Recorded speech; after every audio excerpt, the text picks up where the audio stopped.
Jacqueline একটু পাখাটা চালিয়ে দাও। ওকে বস।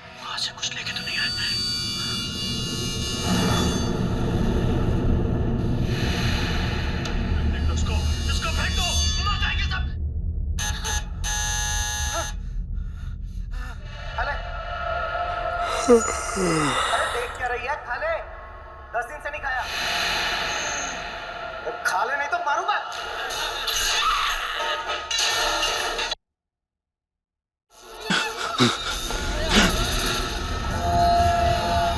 আরে টিভিটা নিজে থেকে কি করে চলতে লাগলো?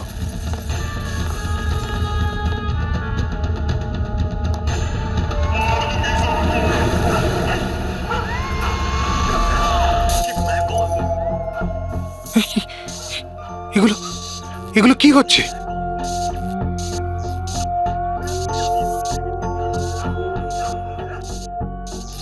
কিছু না কিছু আছে এখানে, কোনো না কোনো গন্ডগোল আছে এখানে। জ্যাকলিন দরজা খোলো। বস, আমি সমস্ত দরজাগুলো লক করে দিয়েছি।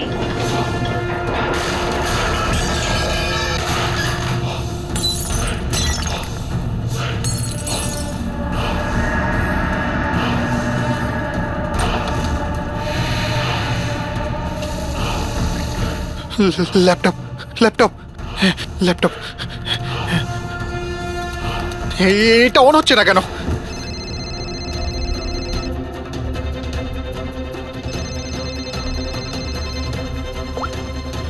হ্যালো।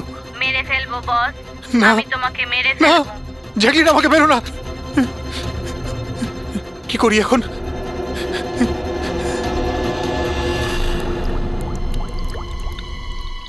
এই জল।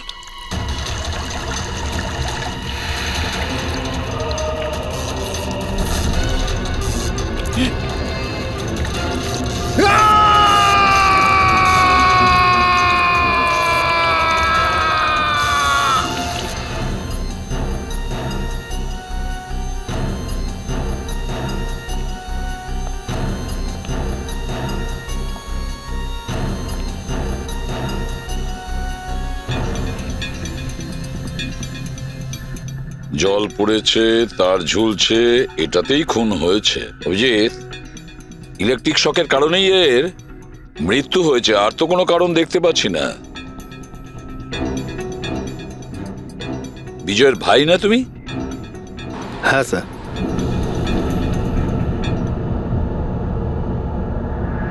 স্যার, বডির মধ্যে না আঘাতের কোনো চিহ্ন আছে আর না অন্য কিছু রয়েছে।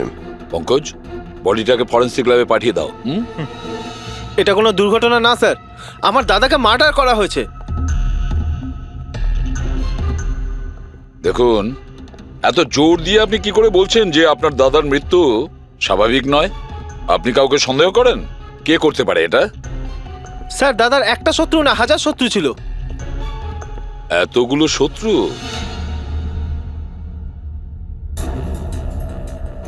স্যার, এই কাঁচের টুকরো, এই সমস্ত জিনিসপত্র ছড়িয়ে ছিটিয়ে আছে দেখে মনে হচ্ছে কেউ জোর করে এই ঘরের মধ্যে ঢুকে পড়েছে। আচ্ছা নিধি দেবী, এই বিজয়ের শত্রুতা কার সাথে ছিল? বিজয় ফ্যাক্টরি শ্রমিকরাই। বেশ কয়েকদিন ধরে ওরা খুব রেগেছিল। ওই শ্রমিকরাই কিন্তু বেশ কয়েকবার ওকে মেরে ফেলার হুমকি দিয়েছিল। কিন্তু আপনাদের বাড়িতে কি করে ঢুকবে যেখানে চারদিকে সিকিউরিটি, অ্যালার্ম সিস্টেম আছে, সিসিটিভি ক্যামেরা লাগানো আছে? Yes sir, it's a smart home. ও, হ্যাঁ স্যার, ইনি বলেছিলেন এখানে হিটিং, এসি, লাইটিং, ভেন্টিলেশন সবকিছু রিমোটে চলে। আচ্ছা। তাহলে তো ম্যাডাম আরও একটা প্রশ্ন ওঠে যে এত সিকিউরিটি ঘেরা একটা হাইটেক বাড়িতে, এই স্মার্ট হাউসে কেউ জোর করে ঢুকে গেল কি করে? জানি না স্যার। নিধি দেবী, আপনাদের সিসিটিভি ক্যামেরার ফুটেজ আমরা দেখতে চাই।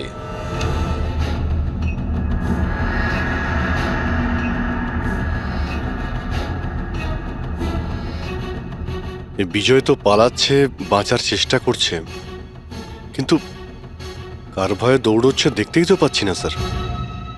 স্যার, কোনো অদৃশ্য শক্তি নয় তো? পঙ্কজ, এই চিন্তাভাবনাটা ভুল করেও দ্বিতীয়বার নিজের মাথায় এনো না, না হলে এসিপি স্যার তোমাকে অদৃশ্য করে দেবে সিআইডি থেকে। নিশ্চয়ই ওই শ্রমিকরাই কিছু একটা করেছে। আমার স্বামীর মৃত্যুর জন্য ওরাই একমাত্র দায়ী। যে কয়জন শ্রমিক আছে প্রত্যেকের অ্যাড্রেস আমাদের চাই। স্যার আপনাদের কোথাও ভুল হচ্ছে, এগুলো কিন্তু ভালো হচ্ছে না স্যার। স্যার আমরা গরিব শ্রমিক ঠিকই, কিন্তু তার মানে এটা নয় যে আপনারা আমাদের খুনি বলবেন। এদিকটায় আসো। দেখো, আমরা কারোর ওপর কোনো দোষ চাপাচ্ছি না, আমরা শুধুমাত্র সত্যিটা জানার চেষ্টা করছি। আর এটা কি সত্যি নয় যে আপনারা সবাই মিলে বিজয়কে প্রাণে মারার হুমকি স্যার দিয়েছেন? এসব আপনাকে কে বললো? বিজয় বলেছে। সেই জন্য চুপ করে আর কোনো লাভ নেই। যেই এটা করেছে তাড়াতাড়ি স্বীকার করো, বুঝেছো? স্যার আমি মানছি যে আমরা কয়েকবার রেগে গিয়ে এই রকমের হুমকি দিয়েছিলাম, কিন্তু বিজয় স্যারকে খুন করার ব্যাপারে আমাদের মধ্যে কেউ এটা ভাবতেই পারে না। হ্যাঁ স্যার, ও মারা গেলে আমাদের কি লাভ হতো? উল্টে তো এখন আমাদের লোকসান হয়ে গেল। 6 মাসের মাইনেটা যে বাকি আছে এবার কে দেবে? ও, তার মানে আপনারা বিজয়বাবুর ওপরে এই কারণেই রেগেছিলেন যে গত 6 মাস ধরে ও আপনাদের মাইনে দেয়নি? হ্যাঁ হ্যাঁ স্যার, বেশ কয়েক মাস ধরে আমরা ধার দেনা করেই সংসার চালাচ্ছিলাম। 2 মাস ধরে বাচ্চাদের স্কুলের ফিস জমা দিতে পারিনি। কালই বাচ্চাদের স্কুল থেকে বের করে দেওয়া হয়েছে এটা বলে, যদি স্কুলের ফিস না আনতে পারো তাহলে স্কুলে এসো না। আচ্ছা এটা বলো যে এটাই শুধু কারণ ছিল এই বিজয়ের ওপরে, নাকি অন্য কোনো কারণ ছিল? স্যার একটা কারণ এটাও ছিল যে স্যার আমাদের কাজ থেকে বের করে দিতে চেয়েছিলেন। সেটা কেন? কেননা স্যারের এটা মনে হয়েছিল যে মেশিন মানুষের থেকে ভালো কাজ করে আর এতে বেশি লাভও হয়ে থাকে। আচ্ছা, রেগে গিয়ে খুন করে দাওনি তো? না স্যার, ওনাকে খুন করে আমরা তো আমাদের টাকা পাবো না, উল্টে বউ বাচ্চাকে নিয়ে পথে বসতে হবে। কতজন মজুর এখানে কাজ হারিয়েছে? হ্যাঁ স্যার 100-এরও বেশি। 100-র ওপরে লোকের বাড়ির উনুন নিভে গেছে শুধুমাত্র এই বিজয়ের জন্যে। তার মানে 100 জনের মধ্যে যে কেউ হতে পারে যে বিজয়কে খুন করেছে। খোঁজ নিতে হবে সমস্ত মজুরদের ব্যাপারে, কে কে কোথায় ছিল কাল রাতে। হ্যাঁ প্যাট্রিক, কিছু জানতে পেরেছো শ্রমিকদের ব্যাপারে? কোথায় ছিল বিজয়ের খুনের সময়? স্যার এখনো অব্দি সব কটার খবর পাইনি স্যার, প্রসেস চলছে। স্যার হ্যাঁ পুরবি, স্যার এমন একটা কথা জানতে পেরেছি যেটার বিজয়ের মৃত্যুর সাথে যোগাযোগ থাকতে পারে। কি বলো তাড়াতাড়ি। স্যার এই দেখুন, ধরে নিতে পারেন মৃত্যুর কিছুক্ষণ আগেই রাত 12:09 সময় বিজয় ওর অ্যাকাউন্ট থেকে কাউকে 50 কোটি ট্রান্সফার করেছিল। 50 কোটি টাকা? এত বড় অ্যামাউন্ট কার কার নামে ট্রান্সফার করা হয়েছে? পানামাতে কোনো অ্যাকাউন্ট আছে, কার এটা জানা নেই। খুনি নিশ্চয়ই এই ট্রানজাকশন জোর করে করিয়েছিল বিজয়কে প্রেসার দিয়ে। গত 6 মাস ধরে শ্রমিকদের মাইনে দেয়নি আর রাতারাতি 50 কোটি টাকা ট্রান্সফার করে দিয়েছে। আচ্ছা ওই ওয়ার্কারদের মধ্যে কেউ নয় তো? না না না পঙ্কজ, কোনো গরিব শ্রমিক এত সিকিউরিটি লাগানো বাড়িতে পানামার মতন ব্যাংকে মানি ট্রান্সফার করবে? না, এটা আমি বিশ্বাস করি না। স্যার হতে পারে চেনাশোনা কেউ, মানে আশেপাশের কেউ, এমন কোনো শত্রু যে ভালো করে জানে যে বিজয়ের বাড়ির সিকিউরিটি কি করে ভাঙা যায়। কে হতে পারে?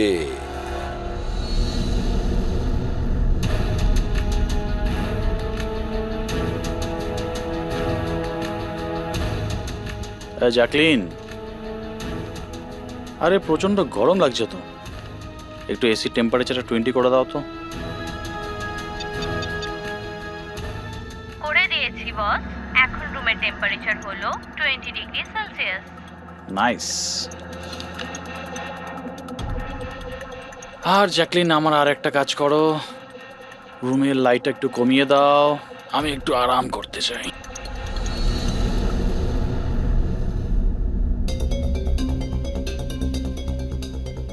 আরে জ্যাকলিন, আরে তোমার মনে আছে না কাল আমার দুবাইতে মিটিং আছে? ইয়েস বস, মিটিং এর সমস্ত প্রস্তুতি হয়ে গেছে। আচ্ছা এটা বলো তো, কালকের দুবাইয়ের টেম্পারেচার কেমন থাকবে? এমনিতে তো কাল দুবাইয়ের টেম্পারেচার 21 ডিগ্রি সেলসিয়াস, কিন্তু বস আপনার টেম্পারেচার কিন্তু বরফের থেকেও বেশি ঠান্ডা থাকবে। তার মানে? তার মানে বস, মৃতদেহের টেম্পারেচার ঠান্ডাই থাকে। কি? মনে হচ্ছে তোমার সবটার মধ্যে কোনো সমস্যা হয়েছে। এটা কি ধরনের মজা? এটা মজার কথা না বস, এটা সত্যিই হতে চলেছে। বস আপনার কোনো শেষ ইচ্ছে? চুপ করো, কি বাজে কথা বলছো? কে কে কে? বাইরে এসো। বস আমরা দুজন ছাড়া এখানে আর কেউই নেই। তাছাড়া আপনি আমার সঙ্গ পছন্দ করেন, তাই তো? আরে চুপ করো।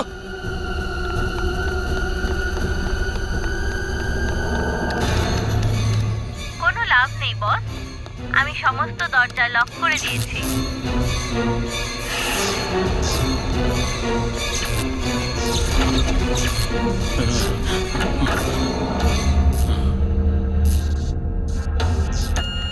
বস আপনি ভিতরে কেন চলে গেলেন? আসুন, বাইরে আসুন। কে তুমি?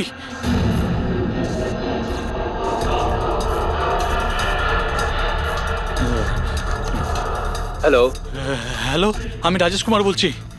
আমাকে কেউ মেরে ফেলতে চাইছে। আপনি তাড়াতাড়ি আমার বাড়িতে চলে আসুন প্লিজ। খোলো জ্যাকলিন, খোলো। বস দরজা তখনই খোলা হবে যখন আপনি আমার একটা কথা রাখবেন। বলো বলো, তোমার কি চাই? কি চাই তোমার? বলো। ঠিক আছে, আপনি আপনার ল্যাপটপটা অন করুন। ল্যাপটপ? হ্যাঁ হ্যাঁ হ্যাঁ হ্যাঁ, বলো। এবার ওটা স্ক্রিনে একটা অ্যাকাউন্ট নাম্বার দেখতে পাবেন। হ্যাঁ হ্যাঁ হ্যাঁ, নাম্বার দেখতে পাচ্ছি আমি। হ্যাঁ বলো। এবার এই অ্যাকাউন্ট নাম্বারে 50 কোটি টাকা ট্রান্সফার করুন। 50 কোটি? এতগুলো টাকা? 50 কোটি টাকা আপনার জীবনের থেকে বেশি কি? না না না না না না, আমি দিয়ে দেবো। আমি তোমাকে 50 কোটি দিয়ে দিচ্ছি। ট্রান্সফার করে দিচ্ছি আমি।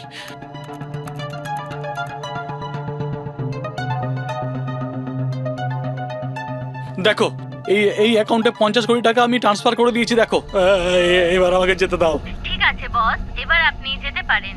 দরজা খোলা আছে। আরে আরে বাহ, দরজা খোলা আছে।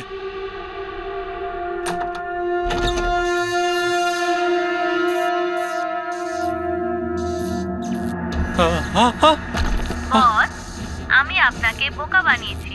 ফোনের বিপরীতে আমি ছিলাম। আপনার সাহায্যের জন্য কেউ আসবে না।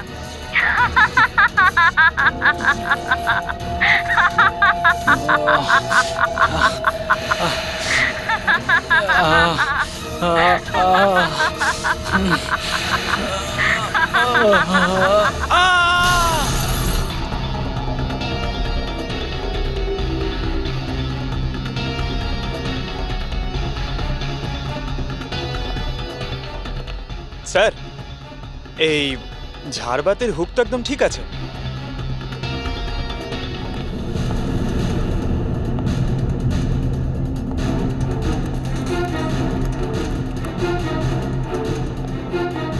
স্যার এই দেখুন, বেডরুমের CCTV footage.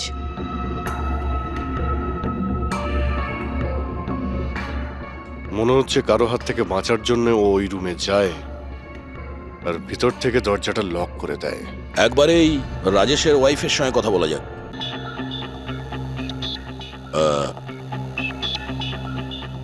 Excuse me ma'am, এই রাজেশ ছাড়া ওই সিকিউরিটি কোড আর কে কে জানতো? রাজেশ ছাড়া এই কোডের ব্যাপারে আর কেউই জানতো না স্যার। এমনকি ও আমাকেও এই ব্যাপারে কোনোদিন কিছু বলেনি। স্যার, এই খুনি কোড কি করে জানলো? ও ভেতরে এলো কি করে? এক মিনিট, এটা তো ঠিক সেই রকমই যেটা বিজয়ের ঘরে ছিল। রাজেশের মডার্ন টেকনোলজির উপর খুব শখ ছিল। মেশিন, গ্যাজেট সবকিছুতেই সব সময় ও আপ টু ডেট থাকতো। এই বাড়িটাকে স্মার্ট হোমে পরিণত করেছিল ও। প্রত্যেকটা মেশিনকেই ওর ভার্চুয়াল অ্যাসিস্ট্যান্ট জ্যাকলিন অপারেট করতে জানতো। তার মানে আরো একটা কমন ব্যাপার আছে বিজয় আর রাজেশের মধ্যে, যেটা হলো টেকনোলজি। আমি একটা ম্যাগাজিনে পড়েছিলাম যে রাজেশ এই ব্যাপারটাকে সমর্থন করে যে মেশিন, অফিস আর ফ্যাক্টরি থেকে মানুষকে রিপ্লেস করে দেবে। আর মজুরদের ক্ষোভটাও এই বিষয় নিয়েই ছিল, বিজয়ের উপর।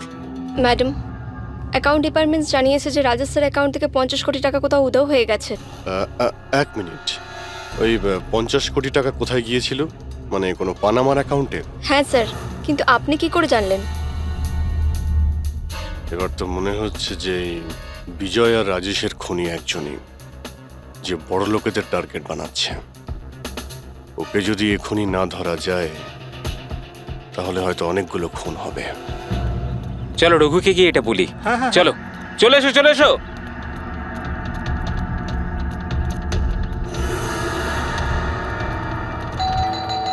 আরে রঘুদা দরজা খোলো। আরে রঘুদা দরজাটা খোলো দরজা না। খোলো, রঘুদা দরজা খোলো। রঘু ভাই, আরে রঘুদা তাড়াতাড়ি তুমি এদিকে আসো না একবার। আরে কোনো বিপদ নয়, টাকা পেয়ে গেছি আমরা, টাকা। আরে মোবাইল চেক করো তোমার। মেসেজ মেসেজ পড়ো মেসেজ।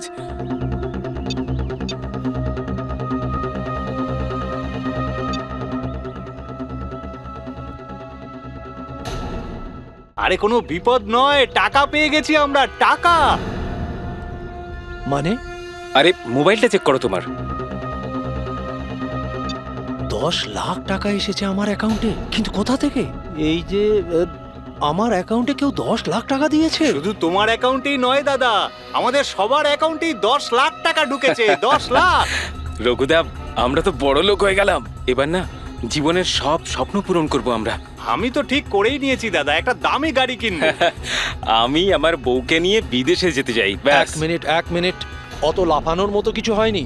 এতগুলো টাকা আমাদের অ্যাকাউন্টে এলো কি করে? আরে কি যায় আসে, যেখান থেকে হোক এসেছে। আমার ব্যাপারটা সুবিধের লাগছে না। আমার মনে হয় যে সিআইডি কে ফোন করা উচিত। কথায় আছে না, ওপরওয়ালা যখনই দেয় 2 হাত ভরে দেয়। এমনটাই হয়েছে বারোলিয়ায় অবস্থিত বস্তিতে থাকা কিছু শ্রমিকদের সাথে। গতকাল পর্যন্ত যেখানে এদের কাছে খাওয়ার জন্য কিছুই ছিল না, কিন্তু আজ সেই শ্রমিকদের অ্যাকাউন্টেই কোনো এক ভালো মানুষ 10 লাখ টাকা পর্যন্ত দিয়ে দিয়েছে। কিন্তু টাকাটা কোথা থেকে এসেছে, কে দিয়েছে, সেটা এখনো সঠিকভাবে কিছু বলা যাচ্ছে না। এবার আমরা চোখ রাখবো পরবর্তী বিশেষ খবরে। স্যার সব টাকাটাই শ্রমিকদের কাছে পানামা অ্যাকাউন্টটা থেকেই এসেছে। যা বাবা, 10 লক্ষ টাকা! সে যেই হোক, সে প্রথমে বিজয় আর রাজেশকে খুন করেছে, আর তারপরে ওদেরই টাকা, মানে বিজয় আর রাজেশের টাকা গরিবদের কাছে বিলিয়ে দিয়েছে। কিন্তু স্যার, এই যেই হোক, এই উদারমনস্ক খুনি এইরকম টাইট সিকিউরিটির বাড়িতে ঢুকলো কি করে? দয়া, তুমি একটা ব্যাপার নোটিস করেছো? এই বিজয় আর রাজেশ দুজনেরই টাইট সিকিউরিটিতে ঘেরা বাড়ি আর্টিফিশিয়াল ইন্টেলিজেন্সে চলতো। আর দুজনের বাড়িতেই একই ভার্চুয়াল অ্যাসিস্ট্যান্ট ছিল, জ্যাকলিন। হ্যাঁ স্যার। তো হতে পারে যে এই ধূর্ত খুনি এই আর্টিফিশিয়াল ইন্টেলিজেন্সকে হ্যাক করেছিল, আর এই জ্যাকলিনকে ওর মালিকের বিরুদ্ধে প্রোগ্রাম করেছিল। হতে পারে। আচ্ছা, ওই জ্যাকলিন আর ওই সফটওয়্যার কোন কোম্পানির? স্যার খুব বিখ্যাত কোম্পানি বিওটি টেকনোলজিসের মালিক মিস্টার অরবিন্দ, এই জ্যাকলিন উনিই বের করেছেন। I see. তাহলে ওই জ্যাকলিনের পিছনে অরবিন্দ আছে। অরবিন্দ। এরপরে কোনো এক্সকিউজ কিন্তু আমি শুনবো না। প্লিজ তোমরা কাজের প্রতি সিরিয়াস হও। মিস্টার অরবিন্দ, হ্যাঁ আমরা সিআইডি থেকে আসছি, আপনার কাছে কিছু প্রশ্ন জিজ্ঞাসা করব। সরি, এই সময় আমি একটু বিজি আছি, কালকে সন্ধেবেলা আপনারা আসুন। মিস্টার অরবিন্দ, বেশি ওভার স্মার্ট হওয়ার একদমই চেষ্টা করবেন না। দুটো খুন হয়েছে, ভাগ্য ভালো যে আমরা এখানে কথা বলতে এসেছি। এরপর জিজ্ঞাসাবাদ কিন্তু সিআইডি ব্যুরোতেও হতে পারে। কথাটা বুঝতে পারলেন? আপনারা আসুন না, বসুন না। কি নেবেন, চা কফি? এই এখানে দাঁড়িয়ে আছো কেন? যাও চা কফি নিয়ে ভার্চুয়াল এসো। অ্যাসিস্ট্যান্ট জ্যাকলিন, যেটা আর্টিফিশিয়াল ইন্টেলিজেন্স দিয়ে চলে, আপনি বানিয়েছেন? হ্যাঁ, আমিই বানিয়েছি। আর এই ক্রিয়েশনটা নিয়ে আমি খুব প্রাউড ফিল করছি। ইনফ্যাক্ট আমি তো এটাই বলবো যে আপনারা সিআইডির লোকেরাও এই পুরনো ব্যুরো সরিয়ে স্মার্ট ব্যুরো বানিয়ে নিন, আর আপনাদের এই কিছু অফিসারকে সরিয়ে দিন। হ্যাঁ, আর আপনাদের যত এই মার্ডার কেসেস আছে সেগুলো সফটওয়্যার দিয়ে সলভ করুন, তাই না? তো তোমার মনে হচ্ছে যে এই সফটওয়্যার দিয়ে মার্ডার কেস খুব সহজেই সলভ হয়ে যাবে? নিশ্চয়ই। তাহলে তো এটাও হতে পারে যে এই সফটওয়্যারের সাহায্যে কেউ খুনও করতে পারে, তাই তো? আমি কিছু বুঝতে পারছি না। তোমার অনেক ক্লায়েন্ট তো ইউজ করে না এই ভার্চুয়াল টেকনোলজি, হ্যাঁ, ভার্চুয়াল অ্যাসিস্ট্যান্ট। তাহলে এটা কি সম্ভব নয় যে ওটাকে হ্যাক করা যায়, আর হ্যাক করার পরে এই ভার্চুয়াল অ্যাসিস্ট্যান্টকে দিয়ে নিজের মালিককেই মেরে দেওয়া যায়? যেই টেকনিকটা ব্যবহার করে আমি জ্যাকলিনকে বানিয়েছি সেটা হ্যাক করা ইম্পসিবল। যদি আপনার টেকনিক এতটাই ফুল প্রুফ হয় তাহলে ওদের স্মার্ট হোমের যতগুলো গ্যাজেট আর যতগুলো সিস্টেম সেগুলো হ্যাক কি করে করলো? স্যার আমার মনে হচ্ছে ওই লোকেরা সেটিংটাই কিছু করেছে, নইলে আমার এই টেকনোলজি তো একদম ফুল প্রুফ।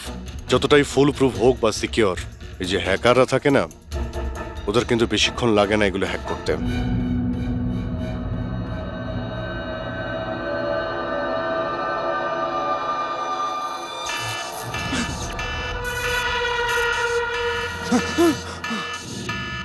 Security alarm! বাড়িতে নিশ্চয়ই চোর ডাকাত ঢুকেছে। কি কি করি এবার? হ্যাঁ,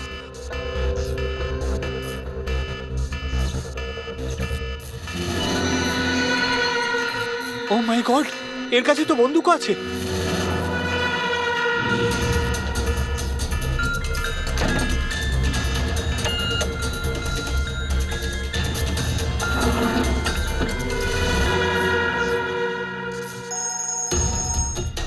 হ্যালো, কি? ঠিক আছে, আমরা এক্ষুনি ওখানে পৌঁছচ্ছি। JKH সিক্রেট অ্যালার্ম কোম্পানির ফোন ছিল। মনে হচ্ছে এনার মহান টেকনোলজি আবার হ্যাক করা হয়েছে। হতে পারে ওই বিখ্যাত জার্নালিস্ট সঞ্জীব ওর বাড়ি থেকেও ঢুকে গেছে।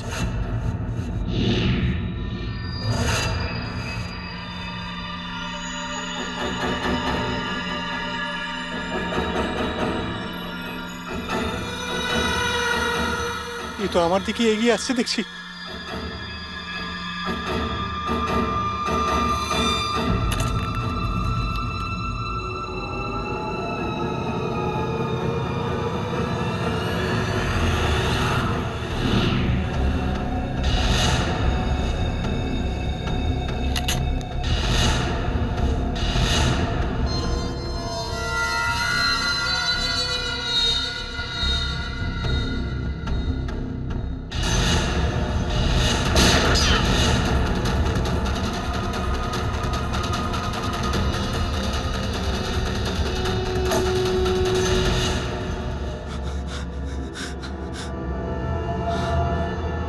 সিআইডি? সরি স্যার, আমায় ক্ষমা করবেন। আমার মনে হয়েছিল যে আপনারা ওই খুনিরই সঙ্গী যে এই বাড়িতে ঢুকেছে। কিন্তু থ্যাংক ইউ ভেরি মাচ, আপনারা চলে এসেছেন তাই জন্য আমি বেঁচে গেলাম। না হলে ও তো আমাকে মেরেই ফেলতো। কে মেরে ফেলতো? এখানে তো কেউই নেই। কার কথা বলছো তুমি? স্যার, ও এখানেই ছিল, দরজার বাইরেই ছিল। দেখেননি আপনারা? দরজার বাইরে? আমরা তো ওখান থেকেই আসছি, আর আসার রাস্তায় আমরা তো কাউকে দেখিনি। ব্যাপারটা কি? হঠাৎ করে গেল কোথায় সে? ইউনো জ্যাকলিন, তুমি কি জানো আজকের দিনটা আমার কি সুন্দর কেটেছে? দারুণ মজা করেছি আমি। আচ্ছা, প্রথমে তো এটা বলো দেখি আমার সোনা, আজকের ওয়ার্কআউটটা কেমন ছিল? হ্যাঁ, দেখো দেখো। খুব ভালো বস, তুমি 650 ক্যালোরি বার্ন করেছো। হুম, আর তোমার ম্যাক্সিমাম হার্ট রেট ছিল 160 বিপিএম। হায় হায়, এর মানে আমি আগের চেয়ে অনেক বেশি রোগা হয়ে গেছি। আর হ্যান্ডসামও, হ্যাঁ তাই না? হ্যাঁ বস, তোমাকে আগের থেকে অনেক বেশি ইয়াং লাগছে। আচ্ছা, ইউ নটি গার্ল জ্যাকলিন। হ্যাঁ হ্যাঁ, এবার এবার আমি এটাকে নিয়ে মাইক্রোওয়েভে রেখে দেই। আমার সোনা, এটাকে এবার অন করে দাও। আচ্ছা, এবার এটা তো বলো আমার কালকের শিডিউল কি? বস, কালকে তো তোমার কোনো মিটিং নেই। কি বলছো তুমি?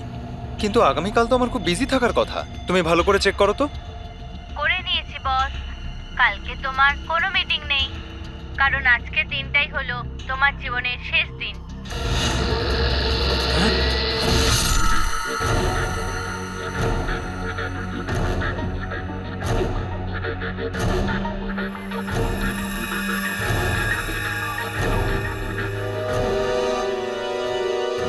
উনি খুব সাংঘাতিক প্ল্যান করেছিল।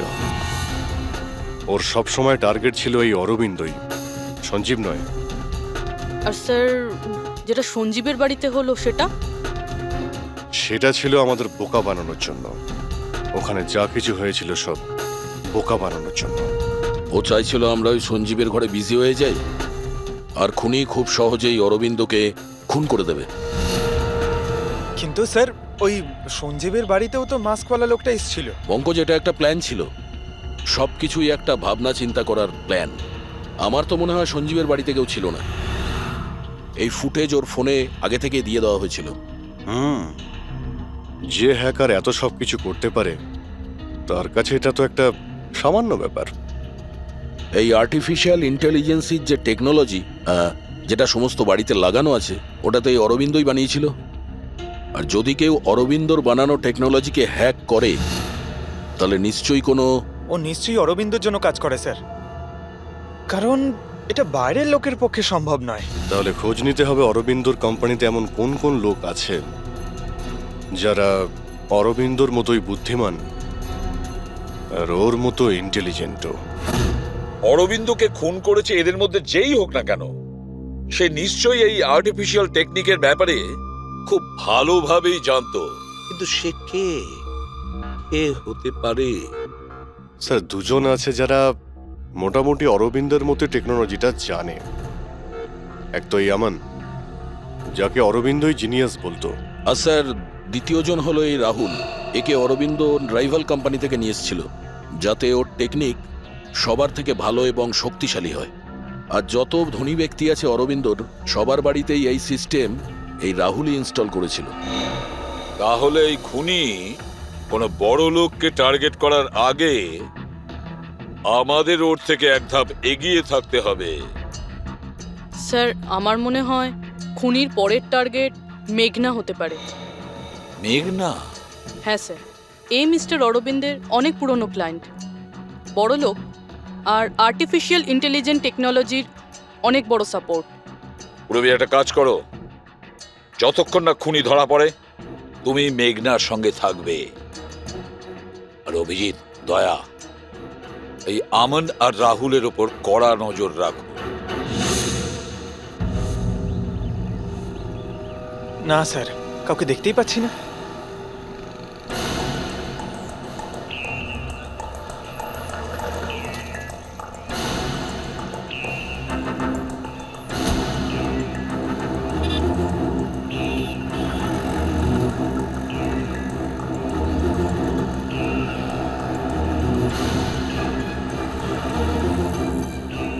স্যার, রাহুল।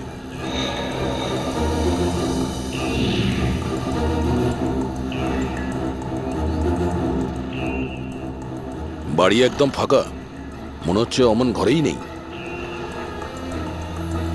চলো ভেতরে গিয়ে দেখি।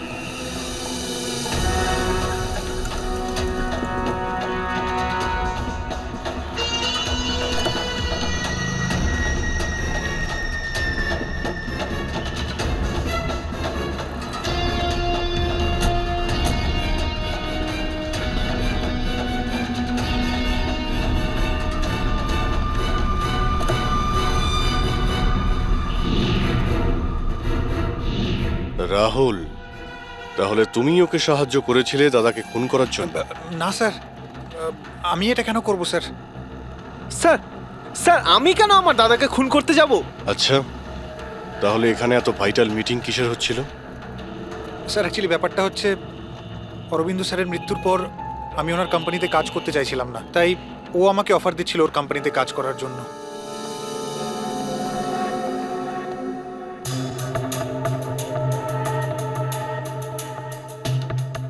স্যার এখানে একবার দেখুন, 1 2 3 4 5 5টা মনিটর স্যার।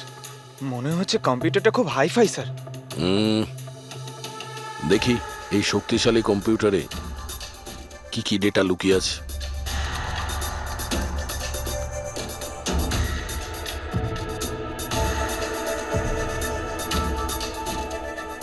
এর মধ্যে তো বিজয় আর রাজেশের ব্যাংক অ্যাকাউন্টের ডিটেলস আছে। এই সব খুন ওই করেছে স্যার।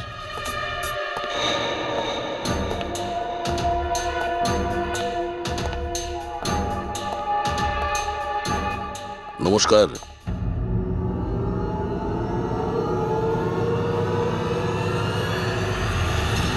স্যার, আমার তো মনে হয় কেউ এটাই চায় যে ফাইলটা আমার কম্পিউটারে পাওয়া যাক, আর আপনারা আমাকেই সন্দেহ করে। তোমার কারোর উপর সন্দেহ হয়? কে করতে পারে এটা? স্যার জানি না, কিন্তু আমার মনে হচ্ছে স্যার, যদি অরবিন্দ স্যারের কম্পিউটার হ্যাক হয়ে থাকে তাহলে পৃথিবীর যে কোনো কম্পিউটারে হ্যাক হতে পারে, কারণ ওনার কম্পিউটার কোনো নেটওয়ার্কের সাথেই কানেক্টেড নয়। তার মানে অরবিন্দবাবুর কম্পিউটার যেই হ্যাক করুক সে সেই সময় ওখানে উপস্থিত ছিল, তাই তো? ইয়েস স্যার, কিন্তু বুঝতে পারছি না অরবিন্দ স্যারের পার্সোনাল অফিসে যাওয়ার পারমিশন কারোরই ছিল না, এমনকি আমি নিজেও সেখানে কখনো যাইনি। আচ্ছা, তাহলে কেউ তো হবে যার পারমিশন ছিল অরবিন্দর অফিসে যাওয়ার। হ্যাঁ স্যার, ওর নাম প্রিয়া। প্রিয়া? কোথায় থাকে ও?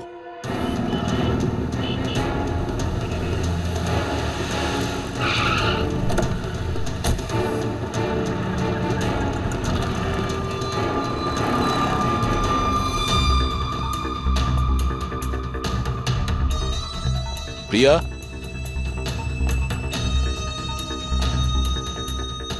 প্রিয়া?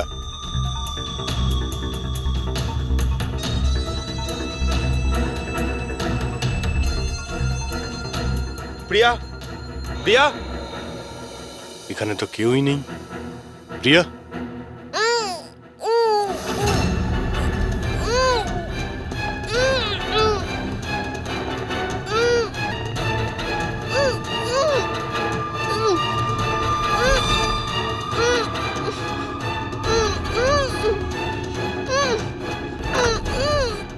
প্রিয়া? প্রিয়া? প্রিয়া? তুমি ঠিক আছো? এক মিনিট।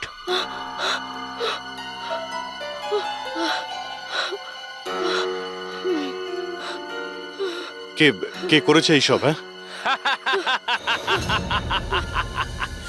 ওঠো ওঠো ওঠো, বাইরে এসো।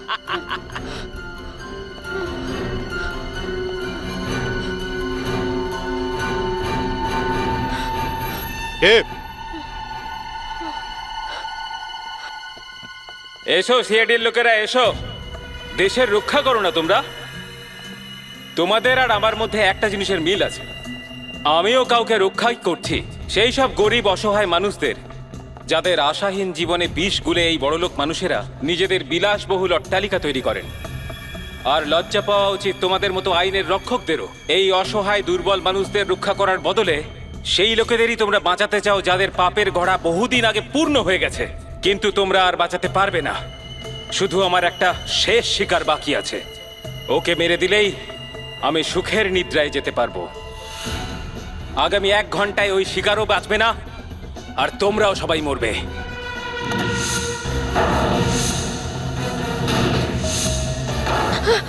আরে এসব কি হচ্ছে?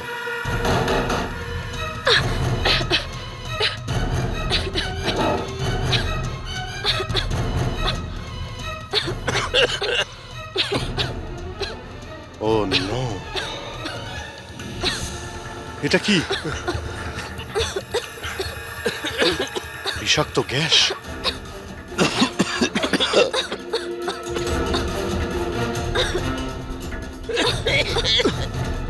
স্যার, পঙ্কজ!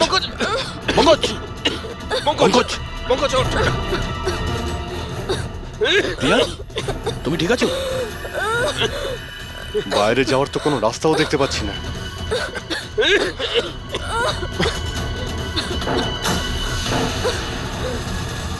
দরজা খোলো। সমস্ত দরজা অটোমেটিক মনে হচ্ছে। কিচেনে গিয়ে দেখো সিলিন্ডার আছে কিনা। বুঝে গেছি স্যার।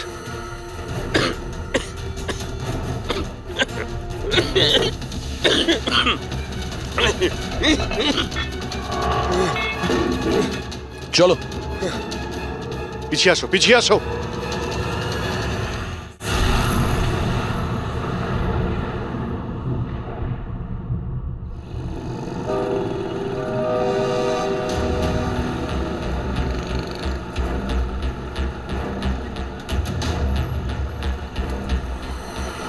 লিসেন এভরিওয়ান, তোমাদের সবার মনে আছে তো আমাদের কিন্তু এই অ্যাসাইনমেন্টটা মান্থ কমপ্লিট হওয়ার আগেই করতে হ্যাঁ হবে। মেঘনা ম্যাডাম। ওকে? কিসের আওয়াজ এটা?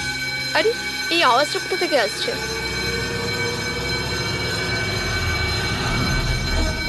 মনে হয় আগুন লেগে গেছে ম্যাডাম, ধোঁয়া বেরোচ্ছে madam. Come on fast fast, চলো তাড়াতাড়ি বেরিয়ে চলো সবাই, চলো। ওকে ওকে ওঠাও। মেঘনা, মেঘনা, জানি না এসব কি করে তুমি হলো। ঠিক আছো? আমার খুব ভয় লাগছে, প্লিজ ডু সামথিং। ভয় পেও না, কিচ্ছু হবে না। চলো, চলুন।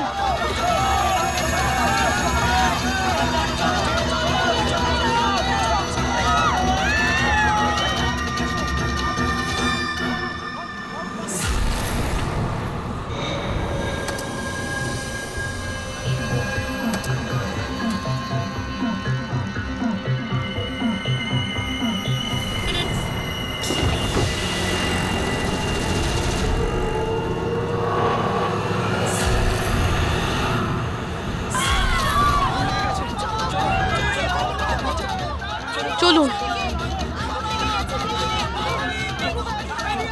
মেঘনা, মেঘনা, সবাই সাবধানে এসো। মেঘনা, কেউ মেঘনাকে দেখেছো? না, দেখিনি।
প্রিয়ার বাড়ি থেকে বেরোনোর সময়ই আমরা পূরবীকে মেসেজ করে দিয়েছিলাম তুমি মেঘনাকে মারতে আসছো। আর তুমি ভাবছিলে যে আমরা সবাই মারা গেছি? কিন্তু কম্পিউটার ফুটেজ আমি নিজে চেক করেছিলাম, মেঘনা ওখানে একাই ছিল। কিন্তু আপনারা যেভাবে তুমি সিকিউরিটি সিস্টেম হ্যাক করতে পারো আমরাও করতে পারি। তুমি নকল ফুটেজ দেখেছিলে, তোমার মিষ্টি আমরা তোমাকেই খাইয়েছি। যখন তুমি ওই নকল ফুটেজটা দেখছিলে তখন আসল ক্যামেরাটা ডিসেবল করা ছিল, আর সেই মুহূর্তেই আমরা সেফলি মেঘনাকে বিল্ডিং থেকে বার করে দিয়েছি। এখন বলো কেন করেছো সব? কেননা ঘৃণা করি আমি এই টেকনোলজিকে। সেই সব মানুষদের ওপর প্রতিশোধ নিতে চেয়েছিলাম, তাদের উচিত শিক্ষা দিতে চেয়েছিলাম যারা এই টেকনোলজির সমর্থক। সব জিনিসের ভালো আর খারাপ দিক থাকে, টেকনোলজিরও রয়েছে, কিন্তু এই নতুন অ্যাডভান্স টেকনোলজিতে তোমার এত প্রবলেম কিসের? কেননা এই টেকনোলজি আমার বাবাই তৈরি করেছিল, অরবিন্দ নয়। এই জন্য এই টেকনোলজির ওপরে প্রথম অধিকার আমার বাবারই হওয়া উচিত। এমনকি জ্যাকলিনও আমার বাবারই আইডিয়া ছিল। অরবিন্দ জালিয়াতি করে সমস্ত ক্রেডিট নিয়ে নিয়েছিল। ওই লোকটার কারণেই আমাদের পরিবারকে এত দারিদ্র দেখতে হয়েছে। আমার বাবা আর থাকতে পারেননি, উনি আমার মাকে, আমার দুই বোনকে মেরে ফেলেছিলেন, তারপর নিজে সুইসাইড করে নেন। আমি স্কুলে গেছিলাম, হয়তো এই জন্যই বেঁচে যাই। তোমার সঙ্গে যেটা হয়েছে সেটা খুব খারাপ হয়েছে, সেটা হওয়া উচিত ছিল না। কিন্তু যদি তুমি তোমার এই তীক্ষ্ণ বুদ্ধিটাকে ঠিক জায়গায় ব্যবহার করতে, তাহলে হয়তো আজ গরিবদের জন্যে, সমাজের জন্যে তুমি কিছু ভালো করতে পারতে। কিন্তু যে রাস্তা তুমি বেছে নিয়েছো সেটা আলোর নয়, অন্ধকারের। এবার জেলের মধ্যে বসে তুমি অপেক্ষা করতে থাকো ফাঁসির অর্ডার আসার।